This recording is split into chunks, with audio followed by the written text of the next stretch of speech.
Murakaza neza nanone. Uyu munsi tugiye komeza tuvuga ku gitabo cyitwa Amafaranga n'Urubyiruko.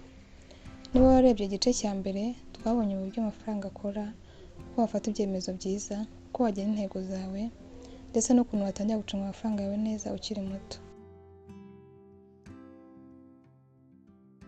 Uyu munsi tugiye kuvuga ku gice cya kabiri cy'iki gitabo.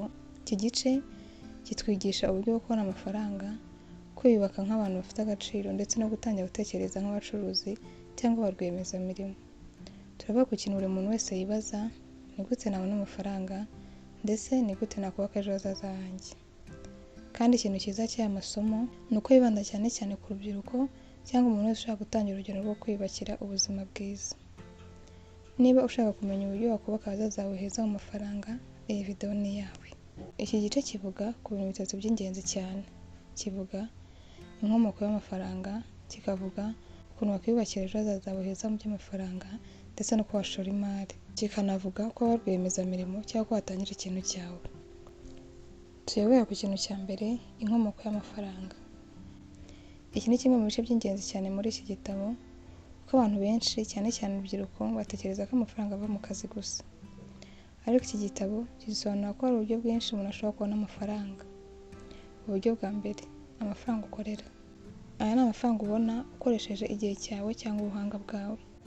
Akazi ukora wenda k'ibiraka cyangwa ko ku kwezi, nk'ibintu wigisha abandi cyangwa abandi bantu ukorera ku ruhande, ibintu uzi ku ikoranabuhanga n'ibindi nk'ibyo. Igitabo kivuga ko ubuhanga bwose ufite ushobora kwinjiza amafaranga. Niba ushobora kuvuga neza, ukamenya kuganira n'abantu, ukaba uzi wenda nko gushushanya cyangwa gukora videwo, kuririmba, gukoresha computer cyangwa gufata amafoto, cyangwa no guteka. Uramutse ufite ubwo bumenyi bwose bishobora kuzanira amafaranga. Ikibazo ni uko abantu benshi bafite ubumenyi ariko ntibabukoreshe. Andi mafaranga umuntu ashobora kubona ni amafaranga umuntu abona bidasabye ajya ku kazi buri munsi. Urugero, nk'amafaranga ushobora kubona muri business, cyangwa amafaranga washoye, cyangwa mu mitungo ufite bihora ikwinjiriza amafaranga. Igitabo kitwigisha ko utagomba kwishingikiriza ku isoko imwe y'amafaranga gusa, kuko akazi gashobora guhagarara, business ishobora guhinduka, kuko akazi gashobora guhagarara cyangwa ibihe bigahinduka. Iyo ufite uburyo bwinshi bwo kubona amafaranga, ubuzima bwawe burushaho kugira umutekano, ndetse bukarushaho no gutera imbere. Umwanditsi w'iki gitabo avuga ko ubumenyi bwawe n'uburambe bwawe ari byo bintu by'agaciro cyane ufite ukiri muto. Abantu benshi bibwira ko umutungo ari inzu, imodoka cyangwa amafaranga, ariko iki gitabo kivuga ko umutungo wawe wa mbere ni wowe ubwawe. Niba ushoboye kwiga ibintu vuba, ukaba uzi gukorana neza n'abandi, kandi uzi gukemura ibibazo, uba ufite umutungo ukomeye cyane. Niyo mpamvu ugomba gukomeza kwiyubaka buri munsi, kandi ugomba no guhora wiga.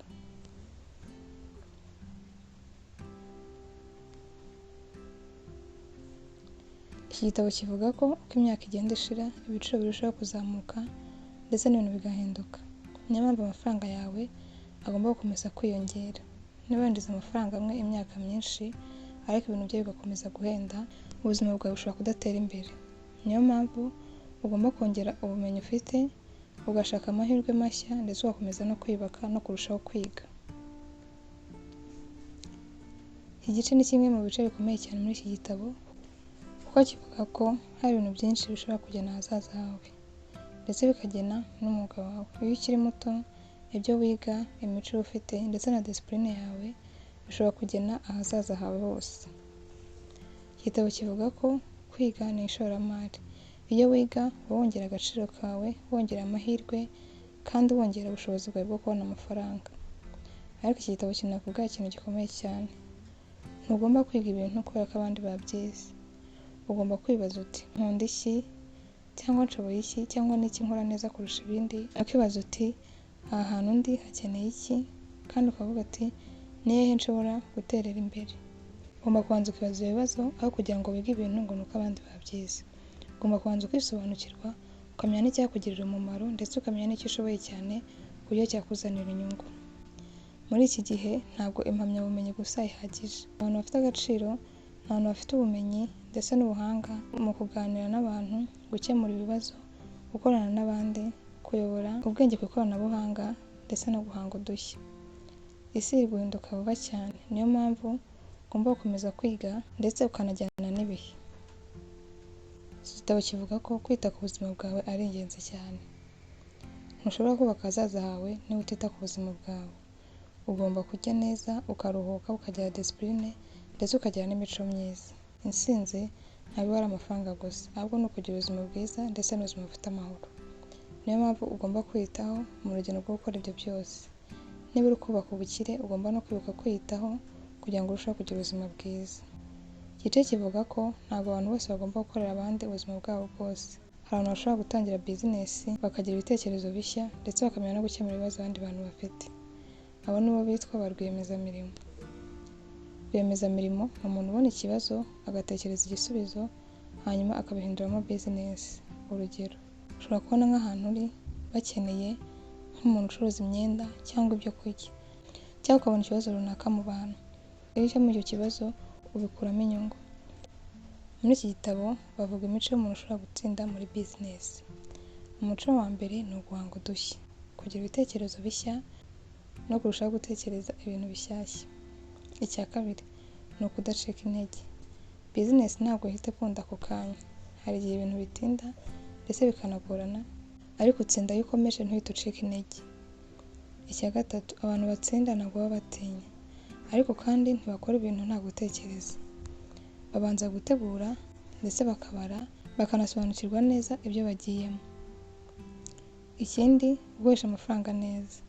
Rwiyemezamirimo mwiza amenya amafaranga yinjira, akamenya asohoka, akamenya ibiciro by'ibintu, akamenya uko bizinesi ikura ndetse akamenya no kwizigama. Iki gitabo kivuga ko utagomba gutegereza ngo ibintu byose bibe byiza cyangwa umenye ibintu byose. Tangirana n'ibyo ufite. Intambwe ushobora gutangiriraho, ushobora kureba ikibazo abantu bafite ukagikemura ndetse ugakoresha n'ibyo ufite. Ukarushaho no kwiga ubuhanga bwose ukeneye kugira ngo utangire icyo kintu. Bizinesi nyinshi zikomeye uyu munsi zatangiye ari ibintu bitoya. Niyo mpamvu nawe utagomba gutinya gutangira. Impamvu urubyiruko rufite amahirwe akomeye. Iki gitabo kivuga ko urubyiruko rufite amahirwe menshi kuko bafite imbaraga, bafite ibitekerezo bishya, bafite umwanya wo kwiga ibintu byinshi kandi bashobora no gutangira bakiri bato. Ikibazo gusa ni uko abantu benshi batinya gutangira cyangwa bibwira ko bataritegura. Ariko ukuri ni uko nta muntu utangira azi byose. Abantu bose batangirira hasi, bakagenda barushaho gutera imbere ndetse bakagenda barushaho no kwiga no gusobanukirwa ibindi byose. Iki gice kitwigisha ibintu bikomeye cyane.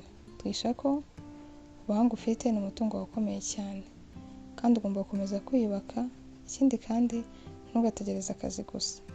Ugomba gutangirana n'ibyo ushoboye uyu munsi. Kuba rwiyemezamirimo bishobora guhindura ubuzima bwawe iteka ryose. Intsinzi isaba disipurine, kwihangana ndetse no gukomeza kwiga. Ikintu gikomeye ni uko aho ushobora gutangirira uyu munsi atari uzarangiriza. Ushobora gutangira ibintu ari bito ariko bikazagenda birushaho gutera imbere.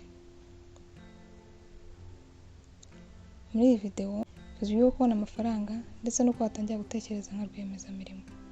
Isomo rikomeye ni uko ahazaza hawe amafaranga hatangirana n'ibyo ukora uyu munsi. Niba uri umunyeshuri cyangwa urubyiruko, menya neza ubuhanga ufite ndetse n'ubumenyi ufite, ushakishe uburyo wabubyazamo amafaranga cyangwa utangiye kwiga ubundi bumenyi bushya.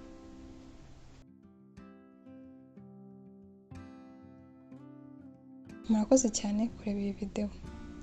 Niba yagufashije kanda like, ukore subscribe niba utarayikora ndetse unayisangize n'abandi kugira ngo nabo mufatanye gukura mu mitekerereze y'amafaranga. Murakoze.